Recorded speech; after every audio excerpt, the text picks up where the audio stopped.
Welcome back to another episode of the Pax What She Said podcast. I'm one of your co-hosts, Maggie Loney, joined as always by Perri Goldstein. And we are getting really, really close to training camp. This week, we were trying to figure out what we wanted our topic to be, and we realized there are really only a couple weeks until actual training camp kicks off. It's what, July 22nd, that we will see players back in Green Bay doing all of the things. Our timelines on Twitter will be flooded once again with Packers content. So this week, we thought that we would go through all of the NFC North changes that took place because we've talked about the Packers quite a bit, right? But the Lions made some moves, the Vikings made some moves, the Bears made some moves, and we want to break it down and see how the Packers stack up there. So, Perri, before we dive in, how are you doing on your vacay in California? I'm great. Still in California. If you're watching this, I'm very tan. Yes, I know. Yeah, and I'll be back in my full setup shortly. So we're dealing with recording on the go, which is interesting. We're making it work. But very excited to talk about this. I feel like you said, this is a Packers show, very Packers focused, Packers heavy, but they don't exist in a vacuum, and they have other opponents, and they're in a division that's going to be really, really interesting this season because there has been a lot of changes. We'll get into them, but if all goes well for their opponents, this could be a really competitive division for the first time in a very long time. It's going to be a extremely interesting 2024 for the rest of the NFC North, and I'm excited to dive into it. Me too. So kind of keeping, a structure in mind, we'll start just at the top of the order, right? The Lions won the division last season, so we'll start with them. We'll look at any coaching changes that were made. And for the Lions, the answer is there weren't any, right? Dan Campbell comes back for his fourth season as head coach, which is kind of honestly crazy to think about that he's already been there for 4 years. Offensive coordinator is still Ben Johnson, who had a ton of interviews, almost got snatched up, but decided that he wanted to stay in Detroit. And the defensive coordinator, Aaron Glenn, stays as well. So no notable changes really to that trio in Detroit. Starting with free agent. Oh, go ahead. I want to say something about that, though, because I know we're talking about changes, but I think the fact that nothing has changed is notable. Yeah. Right? Like, fourth season as a head coach, we've seen how important that is for stability in an organization. Everybody loves Dan Campbell. I don't think we have to comment on his status as a head coach, but Ben Johnson and Aaron Glenn as well not leaving the organization was a huge statement. We didn't really talk about it when it happened. There was a lot of things happening at that time in the league, namely the Packers getting a new defensive coordinator. Took our attention. Yeah, a little bit. But Ben Johnson, everyone thought he was going to go and get a head coaching job. And he rightfully could have. He interviewed, but he decided to stay, likely because, the Lions were a hair's breadth away from a Super Bowl. And they want that. They're sniffing that. That is absolutely the Lions' goal, as it should be for this trio. I think anything less than that, quite frankly, will be a disappointment for them. So again, I think we're talking about movement in this show, but the lack of movement there is extremely notable because this will probably be, if they're successful, the last season that the three of them are together. Yeah, and I'm glad you brought that up because Ben Johnson, we saw he interviewed quite a bit. There were a lot of head coaching jobs open this season, and he had kind of his pick of the litter, it felt like. He interviewed a lot of places, and we aren't sure what the head coaching market is going to look like in 2024. Obviously, there will be some, there always is, right? But he probably could have gone where he wanted to in 2023, and he decided to stay in Detroit. And Dan Campbell said it after they lost the championship game that, you don't know if you'll be back there and your players don't know. And that's always the goal. But the fact that, he kind of bet on Detroit and wanted to come back, like you said, is really significant because we don't know if he'll be around long term or what, a down season could do for his stock to potentially become a head coach himself. So really interesting to see what shakes out from that coaching staff, especially talking about a Lions offense that I'm sure we'll get into a little bit more that has done really well under Ben Johnson. But Let's talk about some losses, and then we'll dive into the players they added to replace those losses. I think really notably, probably most notably from their list is guard Jonah Jackson. He went to the Los Angeles Rams, was a starter for them, played really, really well. Detroit, has a really reputable, one of the best in the league offensive line. Mhm. So losing him, I think, stings quite a bit. Chauncey Gardner Johnson went back to Philly, not too notable for them, didn't really have an impact, barely played for them. Wide receiver Josh Reynolds goes to the Broncos. Again, he's like their wide receiver 3 at this point, so not a huge significant loss there unless you wanna talk about their depth chart at wide receiver, then it gets a little bit questionable. And then defensive lineman Benito Jones went to the Dolphins, was a starter for them on the D-line, but again, I think a replaceable body. So any thoughts on those free agent losses before we dive into the players that they actually added? No, you said it well. I mean, the biggest loss was their starter on the offensive line, but I think about the Lions offensive line similarly to the Packers, where they do a very good job of drafting and adding players in that room. And there's probably 0 worries about how they're gonna replace him. It's a strength of theirs. It always has been, and it's gonna continue to be. They do a very good job of protecting Jared Goff.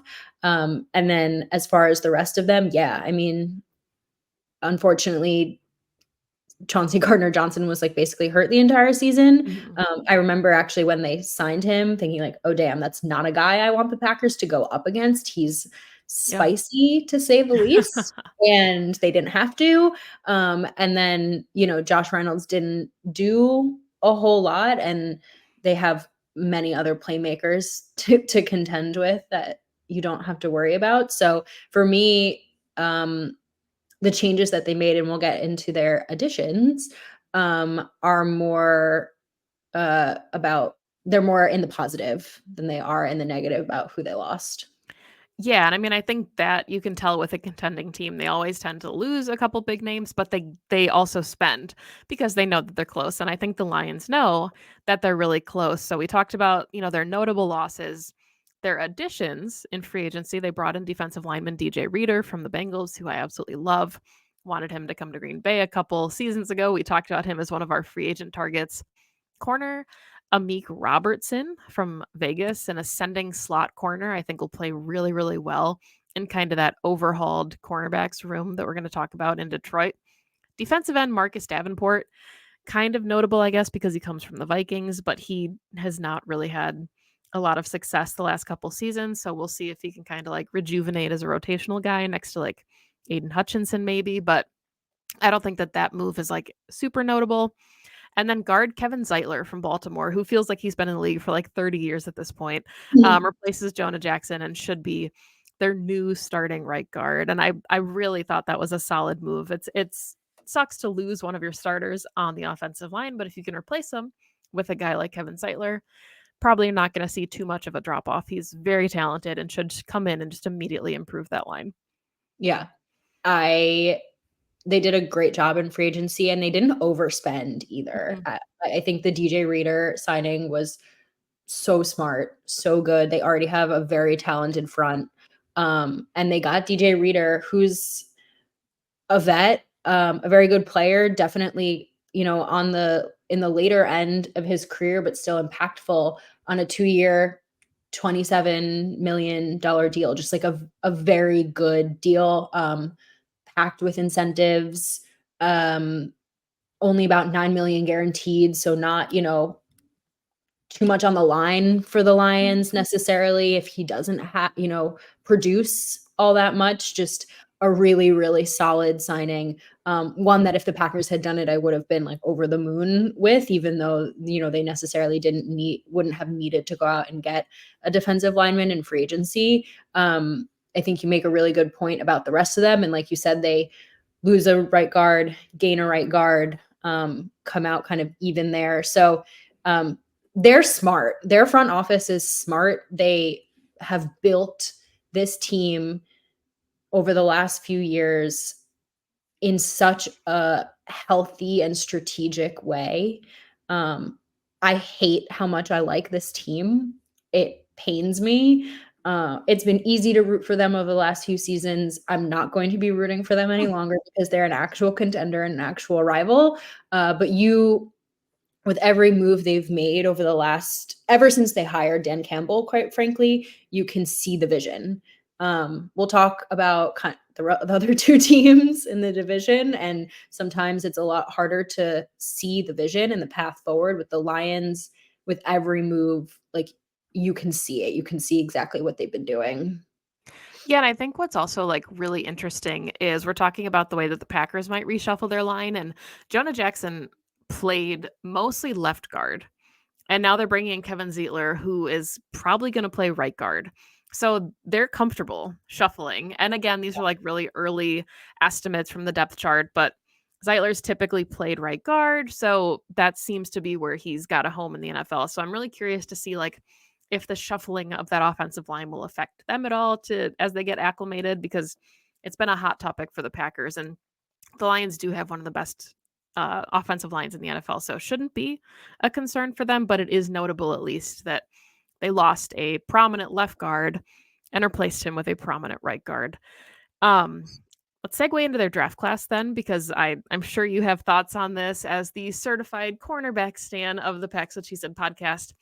They had 6 picks, and they made some really good ones, right? Round 1, they took Terry and Arnold, the corner. Round 2, double dipped at corner and grabbed Enos Rakestraw Jr. Didn't pick again until round 4, and they took tackle Giovanni Manu. Round 4 again, they took safety Sion Vakai.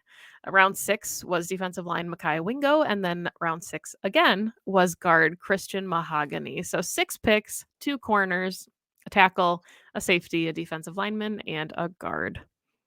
I still can't talk about Terry and Arnold. Like, I still can't talk about it. I obviously have gotten over it more because I understand the Packers pick. I am so excited about Jordan Morgan, left tackle of the future, but watching the Terry and Arnold slide and then for him to go to the Lions was so painful. It's still painful to talk about. 6 picks is not a lot of picks in the draft, by any means. I think they did what they had to do.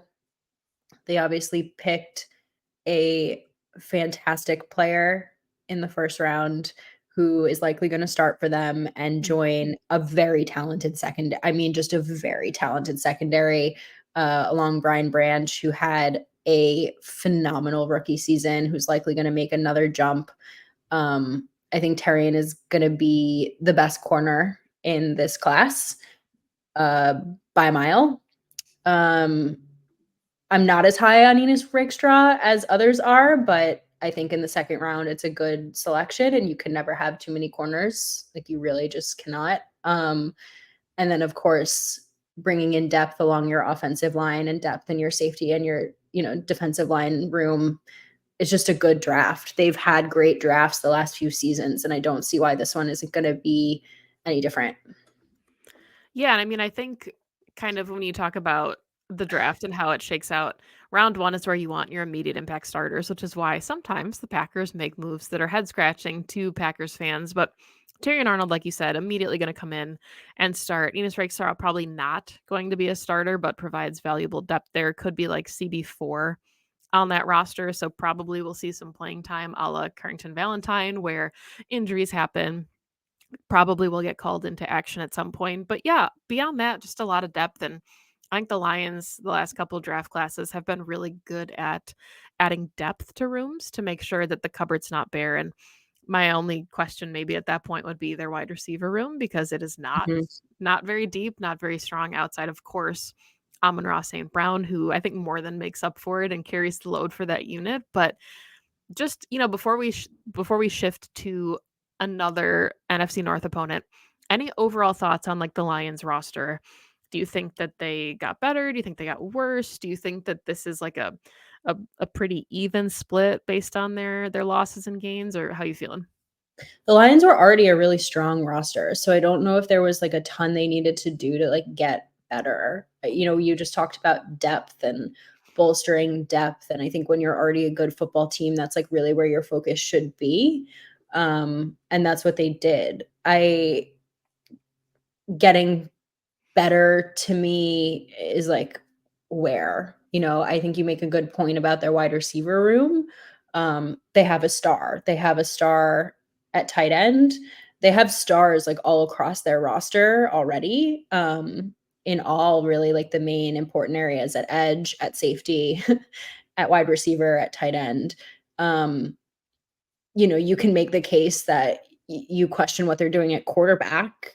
People do, even though Jared Goff has played way above expectations when they traded for him, for sure. Is he still their future?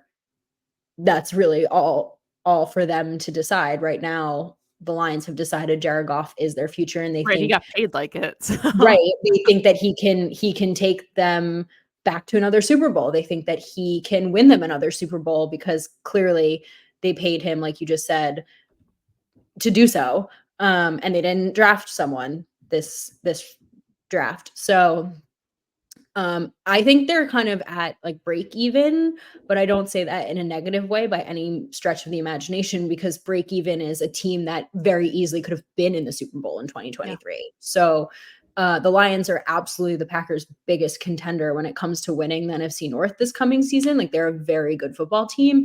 They're going to be a tough competitor, and yeah, that's where I see it. Where are you? I'm similar. I mean, I think I have concerns about, you could argue this is a lot of NFL rosters. Like, if the quarterback gets hurt, what does the depth look like? There's a lot of question marks I have about like what does the pass rush look like? If Aiden Hutchinson goes down, they only have Marcus Davenport. He's a starter for them. And I'm not sure that he moves the needle. So there's questions like that. But if this is a healthy football team, I think that yeah, they're one of the front runners in the NFC. And I see them, going back. But as we'll segue into the Vikings here and we'll talk about the Bears, like this division is getting tougher. And I think that's going to put some pressure on the Lions too, because for the first time in a very long time, they're the front runners. Packers, we could argue, it got better. The Vikings, I think we'll talk about it. Just the Bears probably got better. So let's look at the Vikings because I think we'll see, who can challenge the Lions. So no changes for the Vikings coaching staff either. Kevin O'Connell returns as the head coach there, Wes Phillips as the offensive coordinator, and Brian Flores as DC. Any quick thoughts on the coaching staff before we look at the roster? No. No, I mean, I didn't expect there to be any coaching changes. Like we knew there would be a lot of turmoil this off season, especially with the departure of Kirk. So, um, you know, maybe there could have been coaching changes alongside a quarterback move like this, but not surprised necessarily that there wasn't. I mean, Kevin's a great head coach. Yeah. So let's talk about those losses then, because I think, arguably, most notably, Kirk Cousins, no longer the Vikings quarterback, right? Went to Atlanta. Then they lost defensive end Daniil Hunter, 16 and a half sacks in 2023. He goes to Houston. Really significant loss for the Vikings there. Defensive end DJ Wanham also went to Carolina. He had 8 sacks in 2023. I think really underrated as a defensive end. You can see why Marcus Davenport was like third on the depth chart, maybe fourth when it comes to pass rush. Um, Obviously, they lost him as well. Linebacker Jordan Hicks goes to Cleveland. He had over 100 tackles in the 13 games that he played. Dean Lowry is gone. He went to Pittsburgh. And then wide receiver 3 for them, KJ Osborne, went to New England. So potentially a little bit of depth missing there. So thoughts on the players that they lost? Because that's a pretty hefty list. Those are huge. I have a lot of thoughts. First off, we have to talk about Kirk. I Yeah. mean, Kirk Cousins leaving the division like is a huge change, right? Look, people have a lot of thoughts about Kirk. They have for his entire career. Yes, since But Washington. Like it's right, but let's be real. You don't last this long in the NFL as a starting quarterback without being good. You just don't, especially getting paid the amount of money that Kirk's gotten paid over the course of his career. He's been serviceable for them. He has he gets his knocks for not performing up to expectations in big moments. And those are fair. He has not. But he is a serviceable quarterback who has led teams to successful seasons, whatever you want to decide that that looks like. And unfortunately, he suffered a gruesome injury in a contract year. I think that if he hadn't, he probably would still be the Vikings starting quarterback this season. Like, I don't know if that's like a hot take or what, but I likely think that they probably would have extended him um, if he hadn't torn his Achilles. They probably would have drafted someone still. That those two things aren't like mutually exclusive, but I see a world where he probably would have stayed with the organization. So it's a huge departure.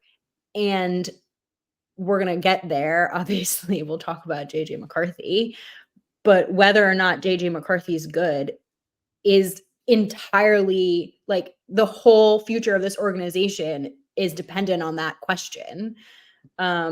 So this is a huge change for them, this free agent loss and this new signing for the court. I mean, that's what this league is, right? It's quarterback dependent.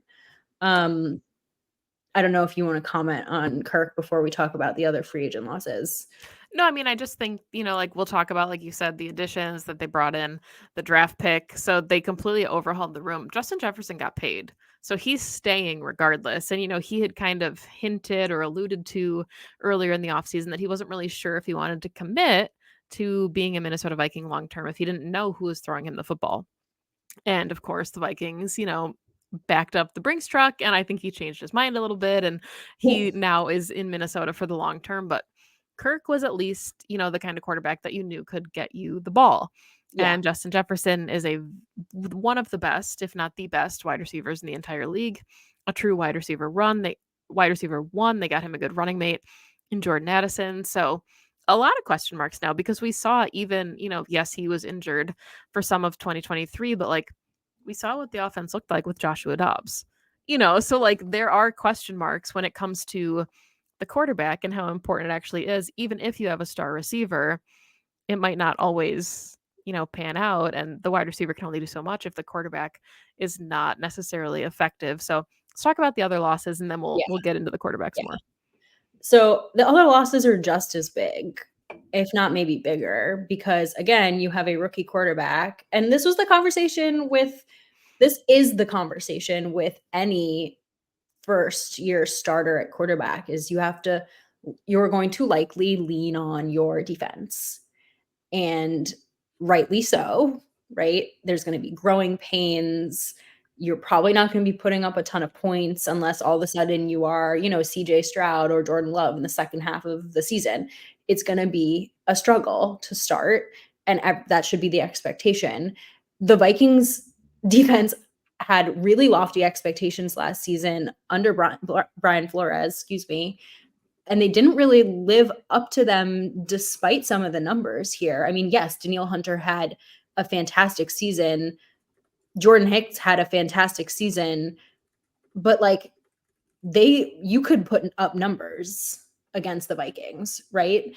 As a whole, as a group, they were kind of underwhelming. And then you go and you lose the two guys who were kind of your backbone to your defense.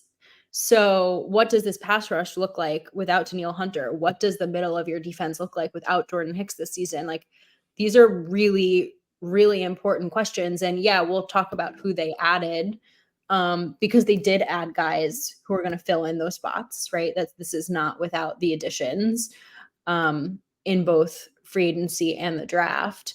But those are huge losses, in my opinion, to a defense that was already really struggling.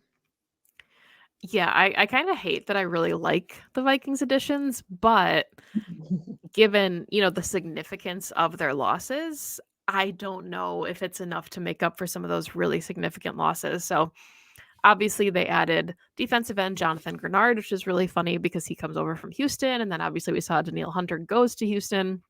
Really young, up and coming edge rusher, 12 and a half sacks in 15 games for the Texans. So nice addition there, immediate impact starter for them. in their pass rush. Brought in 2 inside linebackers, Blake Cashman, also from Houston. He had over 100 tackles in 2023. And then Andrew Van Ginkel, I think, is really interesting for Miami because he had 6 sacks at inside linebacker. So he's more of like a blitzing kind of play him inside outside at linebacker, sometimes plays a little bit of edge.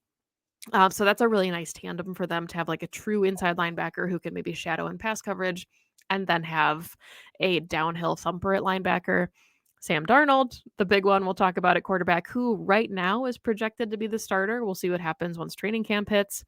And then the worst one, the one that we don't want to talk about for obvious reasons, running back Aaron Jones also has donned the purple. So thoughts on those additions?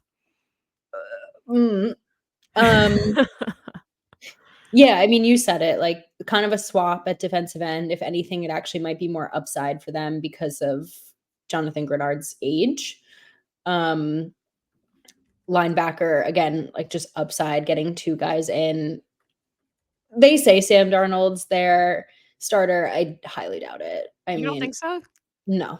I think JJ McCarthy will be their starter. It maybe not week 1, I think but he'll come in like yeah, like week 5 or 6, But like but by the middle of the season, you are not gonna like, Sam Darnold is gonna start seeing ghosts, and JJ McCarthy will start playing. I'm not talking about Aaron Jones. What are your what are your thoughts? But what are your thoughts? I wanna hear what you think about these additions because you said you really like them. I mean, like, I like Jordan Hicks as a player when he was available a couple years ago. I thought he might be interesting. Even this offseason, before we saw what the Packers did at inside linebacker, I would have taken a look at him because I just appreciate his game. So the fact that they lost him, but then added Blake Cashman and Andrew Van Ginkel, I really like that as an inside linebacker tandem. I agree with you that Grenard could be a weird upside over Danielle Hunter because Danielle Hunter is probably nearing the twilight of his career. Jonathan Grenard is probably closer to that big second contract we just saw. Obviously, Yeah. has a lot of miles left, a lot of tread. So I think that most of the moves that they made were pretty smart as far as return on investment and looking at like long term what this roster is going to look like. But the question marks, of course, are Sam Darnold and Aaron Jones. And if they think Sam Darnold can be a bridge, then okay. If he starts a whole season, maybe it's worth it. But if he's there to back up JJ McCarthy and JJ McCarthy struggles and I like it's like a will they won't they with Sam Darnold, I'm not sure how valuable that is. And then I agree with you. I don't want to talk about Aaron Jones. I mean, I think Sam Darnold's a great backup, right? Mhm. He's smart, he's been in the league a while, he's, like, trustworthy in spot duty, right? Like, if JJ McCarthy can't play a game, like, I'm good with Sam Darnold going in. Probably better than, respectfully, like, a Josh Dobbs or whoever else they played last season. Um, I just when they signed him and they're like, "Okay, he's our starter," you're like, "No, he's not." Like, come on, let's be real here. No, he's not. Right. He's probably going to start week 1, but when the Packers play, well, you know what? Week 4, I think that's really interesting because they're starting or they're facing off early enough in the season that I don't know if they'll have, given the keys to JJ yet. So let's look at that then, right? Because we have this draft class to talk about from the Vikings. They had 1, 2, 3, 4, 7 picks. I was trying to do quick math. 7 picks, so a pretty decent sized draft class. 2 first round picks, which I think is probably most notable. At 10th overall, took their hopeful quarterback of the future in JJ McCarthy. We just talked about him. We think he'll get the keys pretty early. And then at 17th overall, they grabbed edge Dallas Turner, which I think is a nice addition to pair opposite Grenard. I like that move for them. In the 4th round, they grabbed cornerback Kyrie Jackson. Then 2 picks in the 6th, they took tackle Walter Roos and kicker Will Reichard. 2 picks in the 7th, they took offensive lineman Michael Jurgens and defensive lineman Levi Drake Rodriguez. So, thoughts on that class if you want to touch on McCarthy or just, the whole class in general? Yeah, I mean, I think it's funny. I actually, like, hated how much I love the way the board fell for them on draft night, right? They didn't have to do too much to get JJ McCarthy. Getting him at 10 is nice.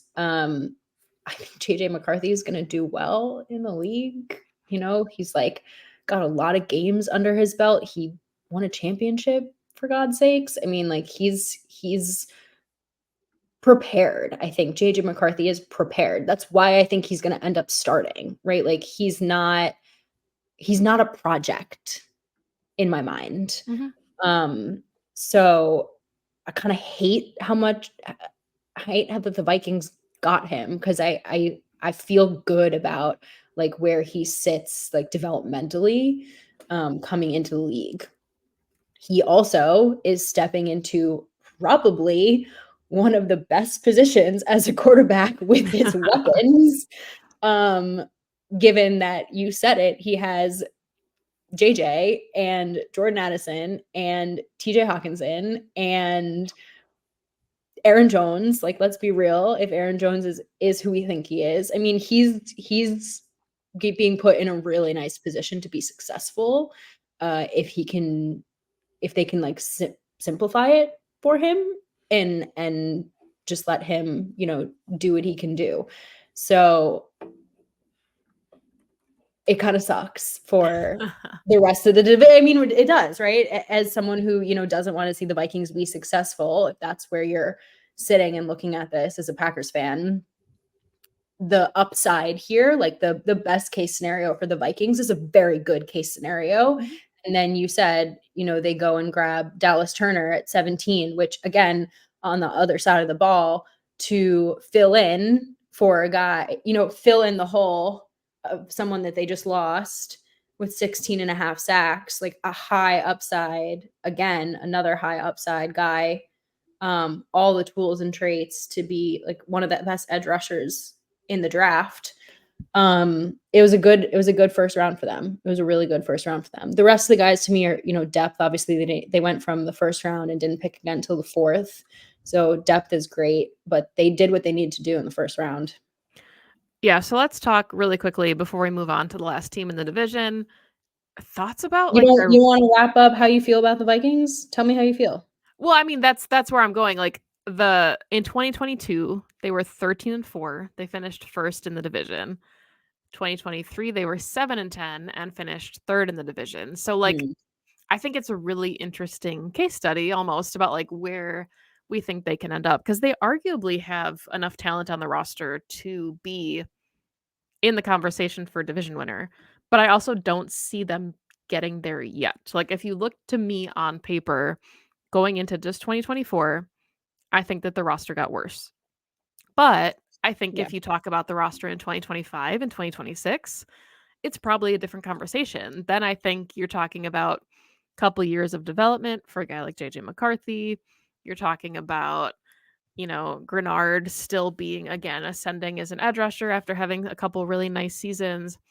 Justin Jefferson is still Justin Jefferson. Jordan Addison, I think, is a really strong wide receiver too. So like TJ Hawkinson at tight end. Like if you're looking at the pieces individually, there's not too many gaps where you're like, oh, I don't know about that particular position group. Maybe Mhm. corner to me. Like I don't think like Shaq Griffin was enough to revamp their cornerbacks unit or anything like that. Like I don't know if I would want him to be a starter in 2024, but I think what the Vikings have done, if they hit, which is always the question anytime you take a quarterback, is if Yeah. it hits, things are going to go really well for them the next couple seasons. But I don't think that they'll find success yet in 2024. And maybe I'm wrong, and maybe they'll be a wild card contender right away. Like it's fully possible, but I also could see them finishing again right around 500 while they kind of build on this foundation that they're trying to establish. I totally agree. I mean, it's a cop out answer, but it's just like everything is contingent upon JJ McCarthy. That's just Mhm. it. And like maybe it's a cop out, but it's just true. Yeah. Um, it depends on when he starts. It depends on if he starts, if this is a bridge season, if it's a red shirt season, if he develops really quickly, if he clicks with the offense. Like it's just there's so many questions. Um I'm sure that they feel really excited about him and feel like they made their pick of the future, like as they Mhm. should. They should be pouring all the confidence they can into him. Um like I said before, I feel like of a lot of these quarterbacks, he's being put with a plethora of weapons around him to be successful and a head coach that I feel pretty confident in to do the right thing with him. So we'll see. We just have to wait and see what happens. But I think 500. should be a good like barometer for them for this season. I agree. So let's shift to our last NFC North opponent. I think this is the one I know for sure it's the one I'm most interested in. I'm curious your thoughts, as we dive into it. But of course, it is the Chicago Bears. The entire talk of the draft, all of us knew obviously months in advance what was happening. But before we get there, coaching staff, Matt Eberflus is his head coach, still entering year 3 in the league. 2 new coordinators for him. Shane Waldron, the offensive coordinator, was most recently the offensive coordinator in Seattle, was very pivotal in the turnaround for Geno Smith, kind of helping him to rejuvenate his career. And then Eric Washington is the new DC. He was most recently the defensive line coach in Buffalo with the Bills. So nice, couple of additions. We'll see what that looks like. But any thoughts on the coaching changes before we look at free agent losses?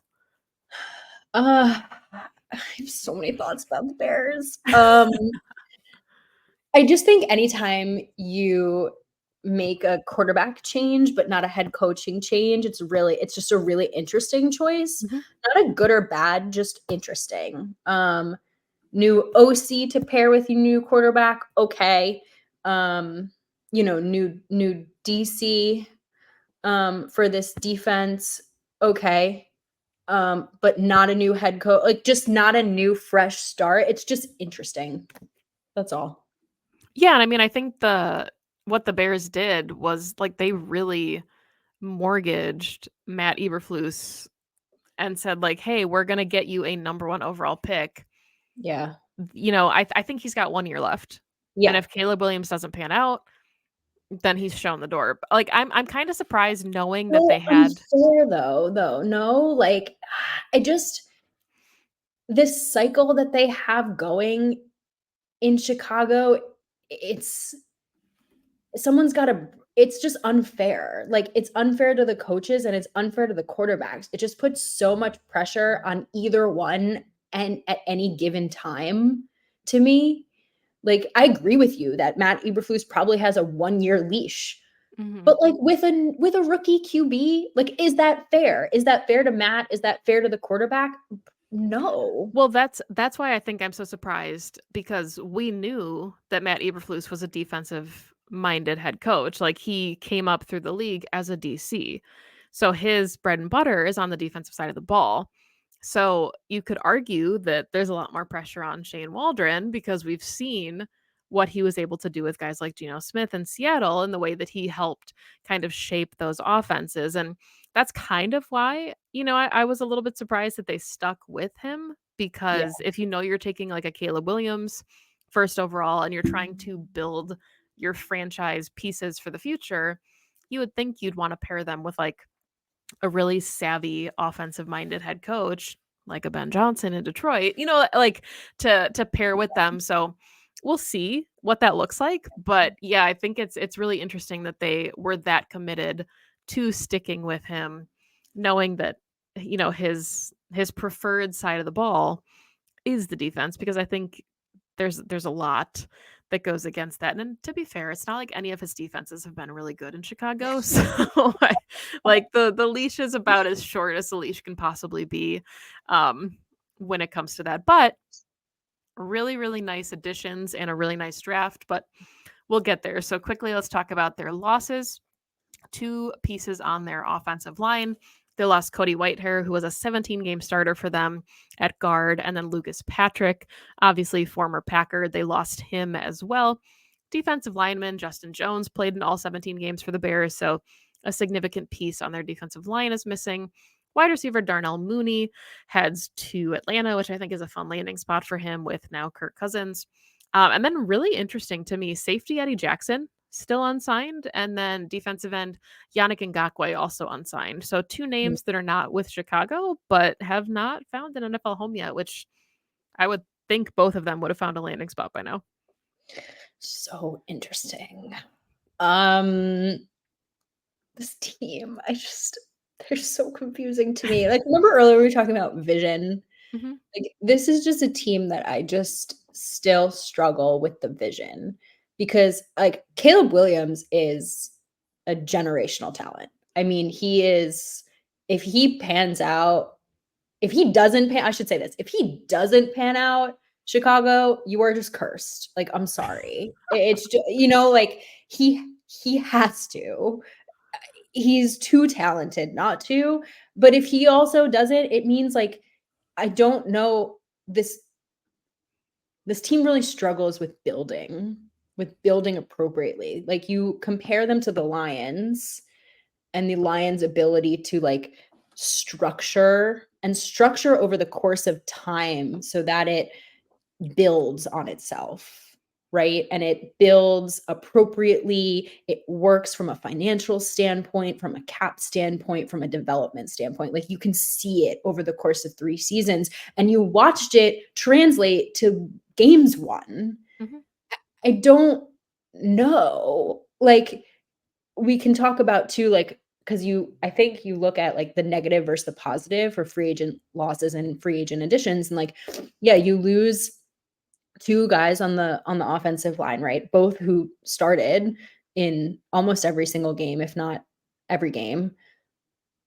But you only add a center, right? So you're at a negative there because you add Coleman Shelton, and in your opinion, is he gonna start for them? I think Yeah. so. Mhm. Okay. You lose again a defensive lineman who started in every game, but you don't gain anybody in free agency, and you take a 5th round pick edge, but that's not the same. You also lose Yannick Ngakoue, but again, you don't add anybody on the line, so you're at a negative. You lose Darnell Mooney. Okay, he was serviceable, but you get Keenan Allen, and that's a positive, right? Because Keenan's Right. so fun. And I think for a rookie quarterback to have a guy like Keenan Allen in that room is absolutely the right decision. I mean, that is a vet upon vets. That is like your gold standard wide receiver. So, okay, win for them. Also, you draft like probably one of the best wide receivers in this draft in Rome Odunze. Positive. Cool. Good job, Chicago. Losing Eddie Jackson and Yannick Ngakoue and the fact that they're unsigned, I think actually says a lot to me. Like, Mhm. clearly those were the right decisions to not retain them because nobody else wanted them. Um, their additions in free agency were interesting. We can get there, but to me, like, yes, you got the quarterback. You made some good decisions in the draft, potentially, but I don't, they're still like somehow in the negative to me. I think that's really interesting. We'll get into that more, but let's talk about, you alluded to them, the free agent additions. Um, potentially overspending in some areas, but Yeah. if this is, where they think that, like, if this is the line between losing and winning games, then you overspend, right? Like to surround your new quarterback with talent. So DeAndre Swift comes over from Philadelphia, the running back. Safety Kevin Byard also comes from Philly. Tight end Gerald Everett. I really like the Chargers tight end. Safety Jonathan Owens, because there's always one from Green Bay. Center Coleman Sheldon, we talk about it. He's going to start for them. And then they traded, of course, for Keenan Allen. So really, really notable additions there. And then I'll do the draft class here and we can talk about it Yes. all kind of holistically. But 2 picks in the first round. They did the thing that I think no Packers fans wanted them to do. They took Caleb Williams first overall, and then at pick 9, took Rome Odunze, the wide receiver out of Washington. Round 3, they shored up their offensive line, added depth there with Kieran Amagaji, the tackle. Round 4, they took a punter, really interesting, Torrey Taylor. And then you said it already, in their last pick, round 5, they took Austin Booker, an edge rusher. So thoughts holistically on additions versus subtractions. You kind of went there already, but just so we have a broader picture now. It's so like, I mean, I don't, again, like this team just like confounds me because there's some moves that I absolutely loved.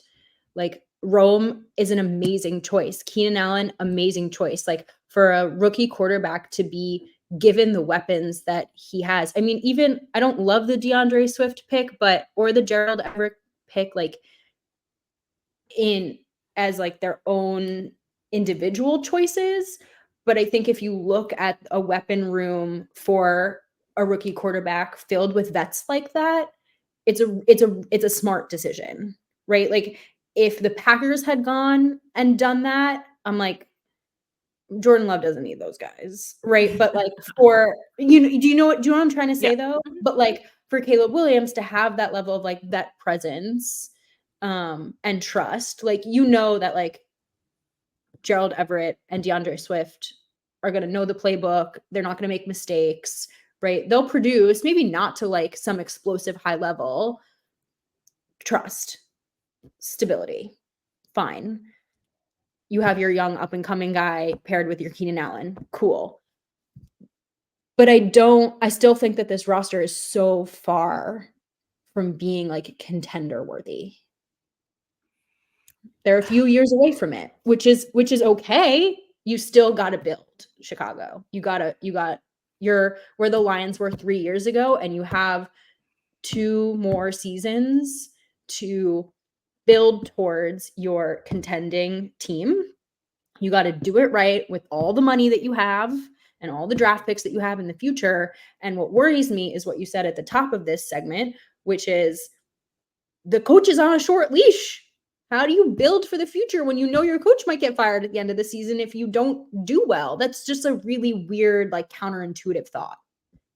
Yeah, and I mean, I think it's really hard to plan for the future when, again, you've got a defensive-minded head coach that, no disrespect, Chicago has not, like, shown up. Like, we're not talking about monsters in the midway when you look at this defense. Like, there are struggles there, and I think if you wanted to look at, and I think what's so interesting about the defense is that it's a lot of vets at this point. Like, these are guys that have been around the league. They didn't go out and, like, grab a ton of pieces.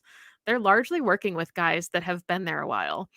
Um, Gervin Dexter, they drafted, Zach Pickens, Andrew Billings, was an addition. That's their interior of their defensive line. Their edge rushers are DeMarcus Walker and Montez Sweat. And you could argue that Montez Sweat, really, really good addition from Washington. But like, how much do those move the needle? TJ Edwards, Tremaine Edmonds, Jack Sanborn. Okay, inside Yeah, linebacker group, but like you can exploit their weaknesses. If they pan out. They were also very expensive, which I think is tricky. They invested a ton of capital into the inside linebacker position. Their secondary, there's questions. Tyreek Stevenson looked the part of an NFL corner. Really, really nice pick for them. Jalen Johnson, obviously, yeah. is one of the best of the best. Safeties, I don't know. Jaquan Brisker has had his ups and downs. I obviously loved him coming out of the draft. That is neither here nor there at this point. And Kevin Byard, potentially an overspend. We'll have to see. Definitely not um, somebody that I think the Packers would have invested a ton into. I'm not sure how Packers fans would have felt, if he was the move there. So just it's tough, right? Because this is a defense that you expect a lot out of with your head Yeah. coach. And anytime you've got a young offense, you expect the defense to kind of pick up the pieces. And I am not entirely sure that I look at this defense and I see them picking up the pieces. I think if I'm more confident in a unit, I'm more confident in my offense. Like I think I would rather have the ball in Caleb Williams' hands as a rookie week 1 than to trust that defense to get me a stop when I need it. And that's a tough place to be in, I think, when That's you've got crazy. I know. And like, you know what? As you're saying that, I agree with you. I don't know if that's too much pressure to be putting on a guy or if that just says a lot about who he is as a prospect. I think it says that there's a lack of trust in your defense. And if you've got Caleb Williams, I know he's going to have growing pains. I'm not trying to say that he's going to be anything exceptional. He could have a Bryce Young kind of rookie season, right? He could have a CJ Stroud kind of season. We don't know. There is no litmus test for rookie quarterbacks until they get out there and actually play. But I will say that Chicago did a really nice job of trying to put him in a position where he can be the most successful, which is something you could argue they didn't do with Mitch Trubisky. They didn't do it with Justin Fields. He's got DJ Moore, Keenan Allen, and Rome Odunze as his top 3 wide receivers. Mm-hmm. That's a very strong core. You've also got Cole Kmet, really solid tight end. They brought in DeAndre Swift because they believed in him and thought he could be their running back 1 and carry the load. He probably can, right? Like Yeah. he didn't Yeah. necessarily have to do it in Philly, but he can. The offensive line is the question. But Yeah. we've seen them take strides. Darnell Wright was a first-round pick last season. Kieran Amagaji right now is listed as a depth piece, could potentially be their left tackle of the future. He's 1 injury away from starting on that offensive line. So what they're doing in Chicago, I think they're on the right track. But I'm scratching my head a little bit about the defense. I think the offense is trending in the right direction, and the defense concerns me, especially knowing that Matt Eberflus is a defensive head coach. Yeah. But this is what I mean by it's like it's positive, but then it's negative, and then it's positive, and then it's negative. It's like this weird seesaw of like there's some things that I'm like, yes, I see that. Like I Mhm. see where you're going with that. And then you look at other things and I'm like, I don't get it.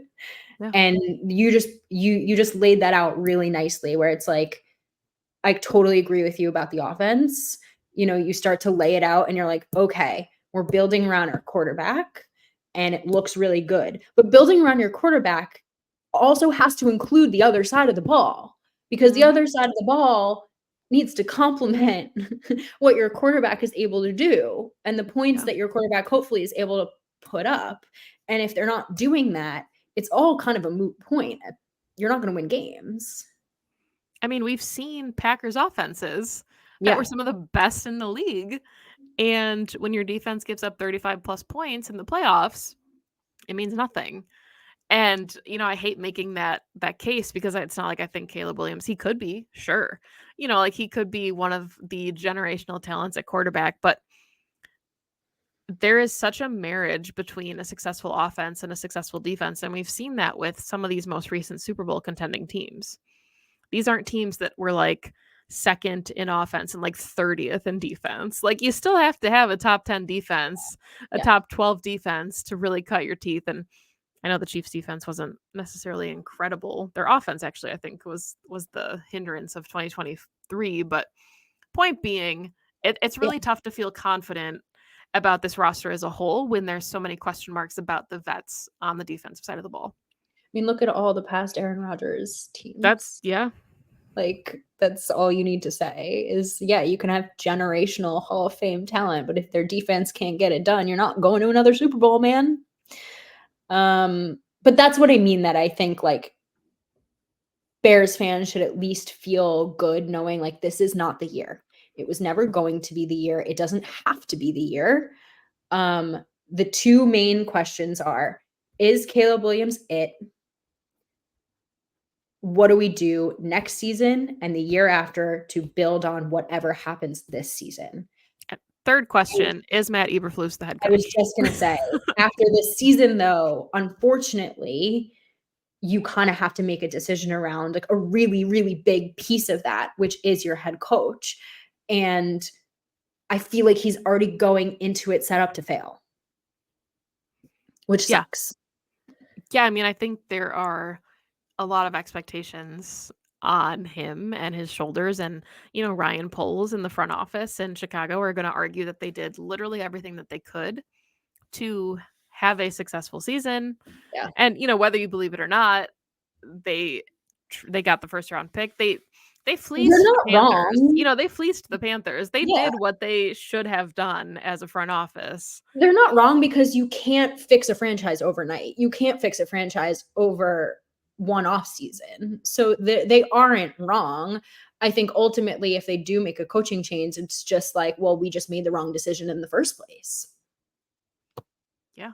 I mean, I think that's fair. So, thoughts on the division as a whole since we said, "Oh, it's going to be a short show." And we're creeping up on an hour. Thoughts on the division, where the Packers sit in the NFC North? Like let's recap here. Yeah. I mean, this division's gonna be so fun to watch. I think it's the first time in a long time where it's just not the Packers to take. It's the first time in a long time where it's not just like Aaron Rodgers and, the rest of it's like a brand new era of NFC North football, which is really fun. There's a lot of really new young names, like all across all four teams, which is freaking awesome.